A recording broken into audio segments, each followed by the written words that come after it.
Hi everyone, it's me Anna, and today I want to talk about some unpopular books that I personally loved, but I haven't seen anyone talk about these, at least, not in my algorithm. So I want to just kind of bring them into spotlight. I think they're good and I like them. Obviously, they're not for everyone, like no book is for everyone, but you might find something interesting in this tech, and I just hope that some of these books get some traction in the future. So let's go through all of these books. And the first one is Goodnight Tokyo. This is a Japanese author. I've never read anything else by this author. I would love to, actually, but I didn't find anything else from this author. I'm not sure he has any more books, to be honest. Maybe he does, but they just haven't been translated. Anyway, if he writes something else, or maybe he has written something else, but like I said, it just hasn't been translated. But if some other books from him get translated eventually, I'd like to read them. That says everything. I really like this book, obviously, like all of the books I'm going to be talking about in this video. This is a very short book, so if you don't want to get into anything big and long and complicated, this just might be a good option for you. It's split into a lot of PAVs, some kind of. Here we follow a few characters that have peculiar jobs, and we just see their lives getting intertwined in this book. I think it's a nice book. I like the ending of it too. It was very interesting to see all these characters do their work because, like I said, their jobs are quite peculiar. It was a nice easy read, and I definitely recommend this one. The next book is First Light. I read it at the end of 2024. I think I was a little bored in the last quarter, but overall I liked it. It was very sweet and adventurous too. This whole situation our main characters in, it might seem kind of risky, but you as the reader also want to know what the main character wants to know. It's about this family that goes on a scientific expedition in Greenland, and the boy stumbles upon a cave, or not really a cave probably, but some kind of an underground tunnel, and the boy, our protagonist here, slides down that tunnel and finds himself in an unexplored world. This was fun, a really nice read. I don't really remember why I was bored at points.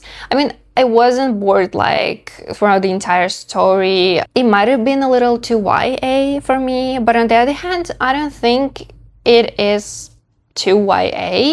I genuinely think this is a good read. I think it is a little YA, but at the same time, you get to explore some serious topics here too. I got this at a book fair. I hadn't heard anything. I still haven't heard anyone talk about this book, and it just turned out to be such a nice one. Now the next read is very chunky, but hear me out. It's The Stand by Stephen King, and I know this book might be quite popular among Stephen King fans, even though before starting this book channel, I hadn't heard much about this book, which I find really odd. And why I'm talking about The Stand in this video is because I've been seeing a lot of people reading 11/22/63 by Stephen King, which is a great book, one of my favorites by Stephen King, if not my favorite. But I want to talk about The Stand in this video because I just kind of want more people to know about this book and to read this book. I think that if you're a fantasy reader, and you're not a Stephen King fan, but you're a fantasy reader, maybe even if you're not a fantasy reader, because this is not fantasy forward. Like, there are fantasy elements in this book, but it's not fantasy forward in my opinion.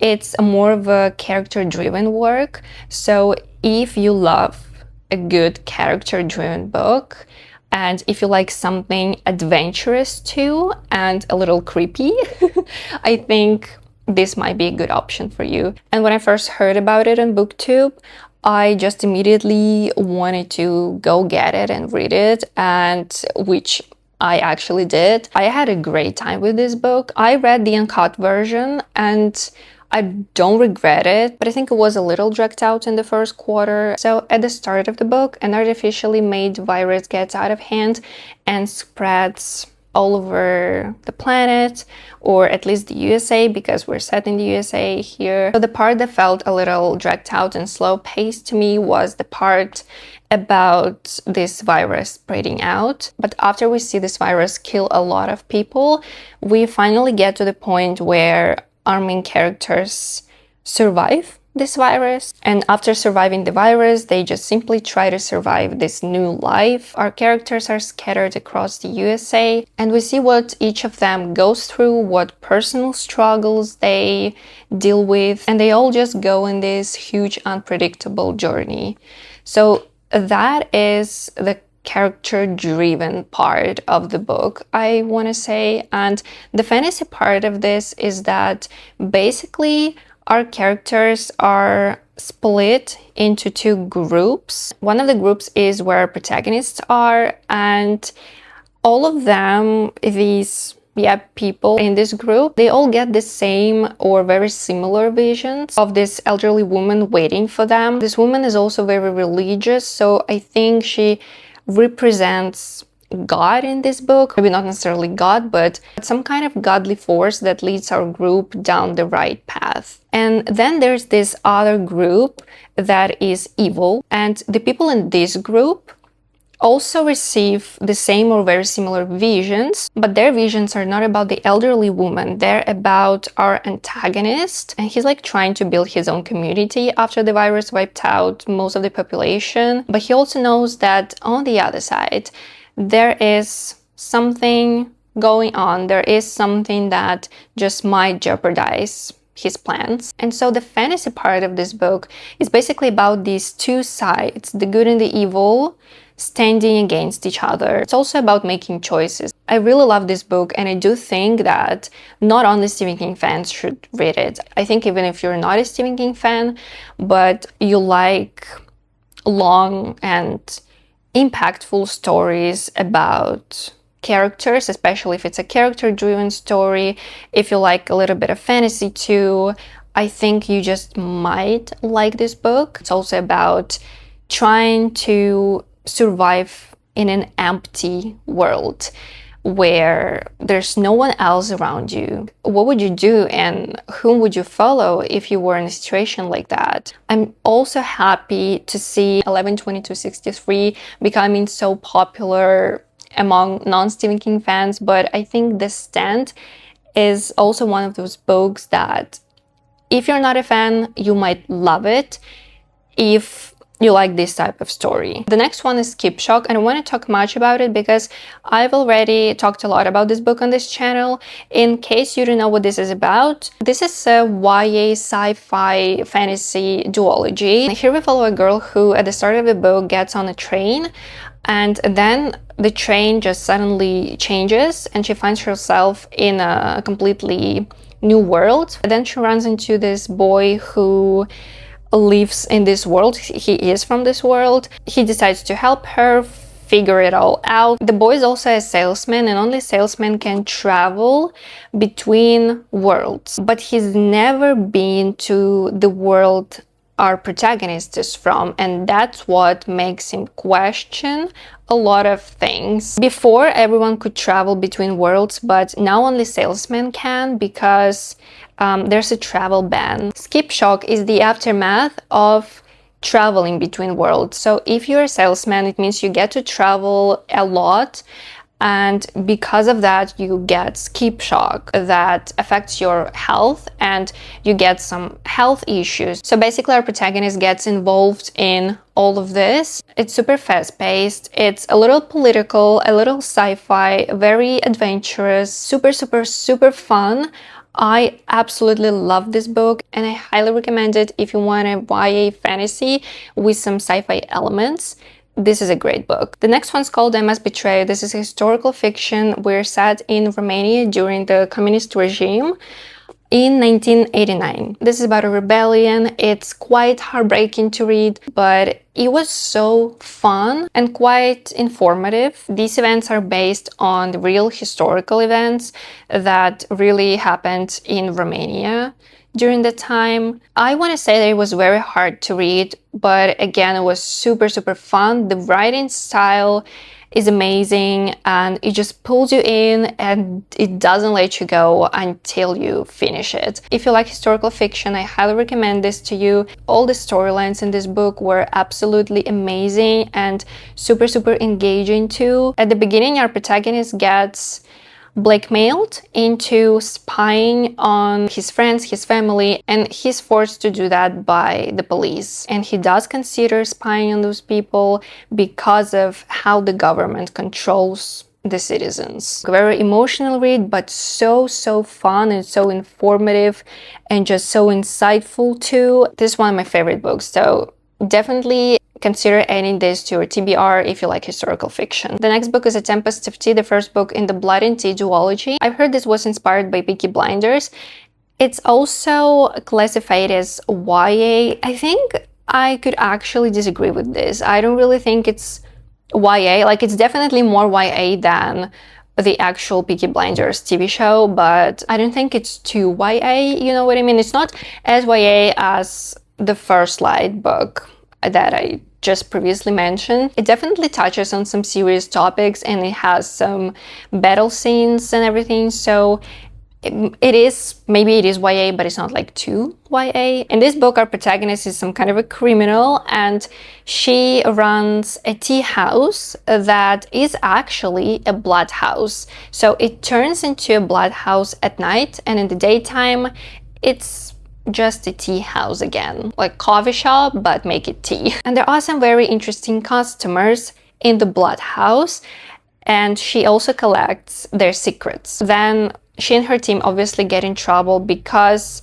this blood house is illegal, but they've been getting away with it because of this tea house. There's everything in this book. There's heists, there are vampires, there's politics. The first book might seem a little slow-paced to you. I still liked it, and the ending made me just run to the bookstore and get the second book immediately. And the second book, A Steeping of Blood, is just even better than this one. Full of politics, it's full of theories, full of action and battle scenes and vampires again. There are even more vampires in the second book than in the first one. In the first one, it's more of a like heist book, I think. I also highly recommend it if you like heist books, if you like vampires, if you want nice characters, very fun characters too. So that's Tempest of Tea.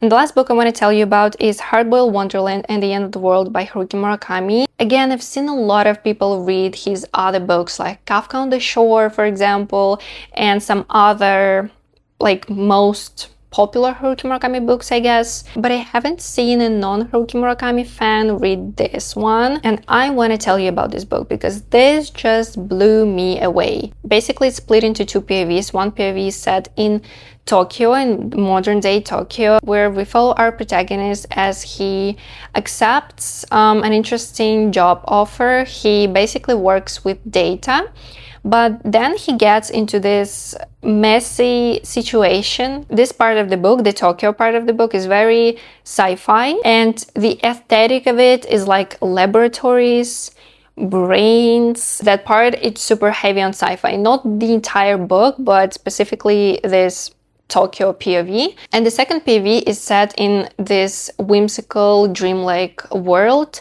where, again, we follow the same protagonist, but in a slightly different form. And this whimsical world, that the second POV is set in, is basically a city with a wall built around it. So you can't really get out of the city. You can't go past this wall. You can't climb it or anything. There's a man that guards this wall, guards the gate, and you just can't get past him. People don't have their shadows in this city. They don't really have their identities, and they don't know who they are. They don't know what they do in the city. They don't know how they got here. So I would say that while this city is quite whimsical and dreamlike, and there are some fantasy creatures that serve their purpose, there are a lot of like magical things too, but at the same time it's so creepy kind of, because like you have no shadow there and everyone is like acting so weird and you don't know what's behind that wall and why everyone's trapped here. But then later in the book you find out what this world actually represents in this story. This is my favorite Haruki Murakami book so far, but again, we're not